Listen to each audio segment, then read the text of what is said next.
మా ఆవిడ night time దోశలు చేసింది. కొంతమంది దోశలు అంటూ ఉంటారు, మరి కొంతమంది వచ్చేసి అట్లా అంటూ ఉంటారు. ఏదేమైతేనే ఆ దోశల్లోకి కొత్తిమీర పచ్చడి చేసిందనమాట.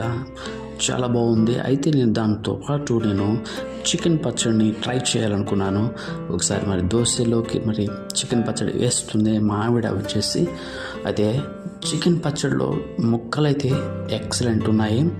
ఎక్కువ ముక్కలు, గ్రేవీ, చిక్కడి గ్రేవీ చేసింది.